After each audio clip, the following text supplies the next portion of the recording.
Hello, friends. It's T. I so look forward to this moment of the day. And when I wake up in the morning, I wake up feeling usually refreshed. This morning, ultimately extremely sad, like just triggered to depths of sadness where I wept and wept. And as that stuff burbled up to the surface, instead of restricting it or redirecting it, I just allowed it to burble up to the surface and then felt it deeply and just kept breathing into it and expanding, even though everything in me wanted to shut down. Because there were some painful thoughts and some painful memories attached to wounded places, and some of that grief felt overwhelming. There were moments in time when I felt like maybe I was choking, and ultimately it was not what I would consider a really fun start to your day. However, I do know that every day doesn't look the same, even though it feels the same. I'm in similar surroundings. There's not a whole lot that changes, or there's a lot that actually stays very similar. But there's also these components that come in, usually through the content that I'm allowing myself to be in front of, the stuff that I'm plugged into, the stuff that I resonate with. And so, fast forward backwards 4 weeks ago when I started this and really feeling, this intensity in the air and not sure, and kind of felt like a scared animal, at that point in time, just in panic mode and thinking that we were going to be locked down and everything was, turning militant, and I couldn't see through the darkness at that point in time. It just felt like I was gasping for my breath. And with every day that I got up and faced the day and took the things in it as it came, excuse me, as opposed to trying to control every outcome and trying to, foresee what's going to happen in the future, being really attached to, staying plugged into the headlines and what's going on in the news and what's the bad news that's out there today, and allowing those kinds of things, conspiracy theories, etc., to land on me. And the problem is, even though I don't want them to take life, it's a seed that's planted. I've planted a seed. And at that point in time, it starts to germinate, because that's what seeds do. Once they have a hold of something in the dirt of our minds, right, in the garden of our minds, and those seeds, those thoughts that we think, we have a choice whether or not we're going to germinate that seed and give it its nutrients and continue to grow it, or dig up that seed and stop putting myself in front of that content, so that stuff is no longer dancing around in my mind all the time. It's not the thing that's playing on that circus wheel. Excuse me. And I'm not in constant lockdown, shutdown mode of, I need something to change. Something needs to change. I can't handle this. I don't understand what's going on. I need to control the situation. If I just could know what was happening, then I could relax. If I just understood why this was happening, then I could relax. If I could just, foresee how I was going to be okay because I don't have any money coming in, whatever the story is, whatever your storyline is, contributes to what happens up here in your mental capacity, in the thing that goes in loops and loops and loops thousands of times a day, because we think thoughts all the time. And the only time that I'm not thinking as many thoughts is when I'm actually in a meditative state. And that has taken the course of the last 30 days to develop into a practice that I actually physically feel a difference in my body. I can feel a difference in my mind. I can feel a difference in my spirit. And what a beautiful gift to give myself that gift. And all it took was time.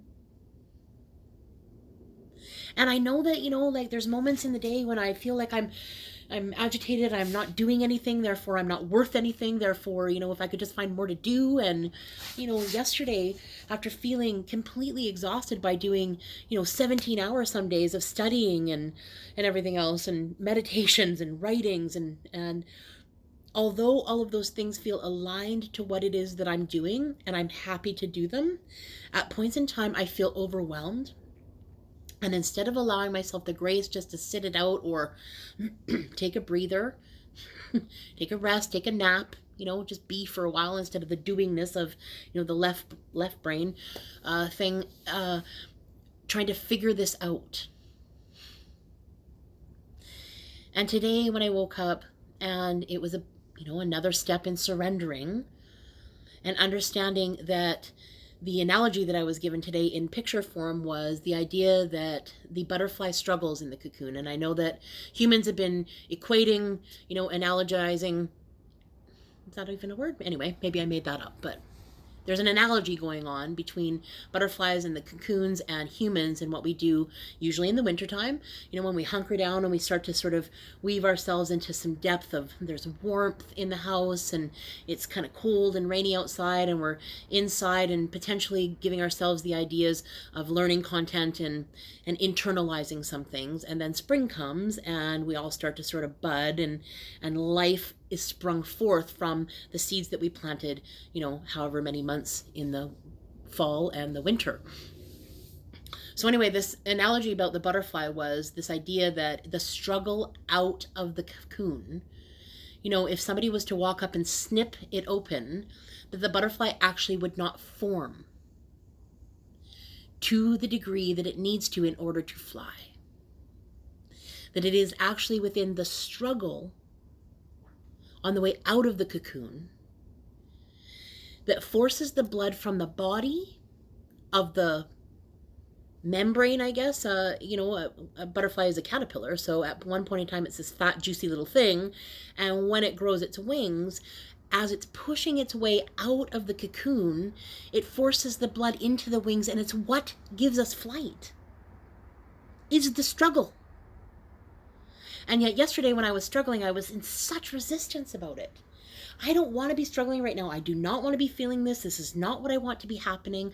I don't want Costco to be busy. I don't want this. I don't want that. And I stayed in that place all day because of it. I stayed in that heightened, disconnected, dysfunctional, from the head up, incessantly worried, in this loop and loop and loop and loop, because I had plugged into sources that don't feed my soul. They don't feed it the thing I'm hungry for. And so I'm learning right now so much about hunger and this idea that I hunger to be. I hunger for content that's good for me, that grows me, that leans and lends to the things that I want to create more of in this world. And when I concentrate my efforts in that direction, when I make choices in that direction to fulfill myself with things that bring me joy, that let me know that I'm making a contribution to the world, that potentially bring joy to others and are in service to other people's needs, growth, and intentionally trying to use the instrument that you are to uncover and unveil the gifts that you have to contribute, and then just start giving them away. Sprinkle that shit everywhere, because every single one of us has something to make a contribution to something that will make a difference in someone's life. I promise you that. I have so many people that have said to me, well, like, you're so great and you're so wonderful and why can't you possibly see that, and you should be doing this and you should be doing that, and you're confident, and all the things that people make up about me. And the truth is, I'm none of those things. And all of them. It's complicated. But my journey is my journey, just the same as yours is yours. And although we're walking separate paths, the similarities and overlaps, the connectedness that happens in relationship to, when people say, oh, that writing was for me, that video was for me, what I saw, what I heard was for me. And the truth is, we are the makers of meaning. So when we, take a look at something, we make it mean something. And so right now I'm learning how to take a step back and learn how to let it land with me before I often knee-jerk reaction to a wounded place or historical place, somewhere that's familiar. We're always at choice. And I'm so glad to understand and know that because I made a choice today, another development will happen where something will shake loose and I'll gain new insights in that moment. But for right now, just to be present.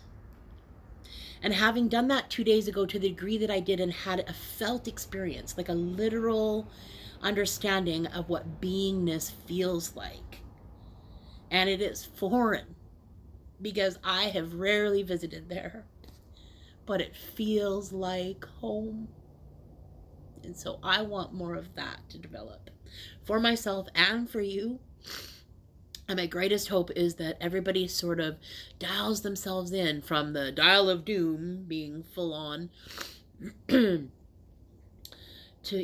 bringing the control back to a different place.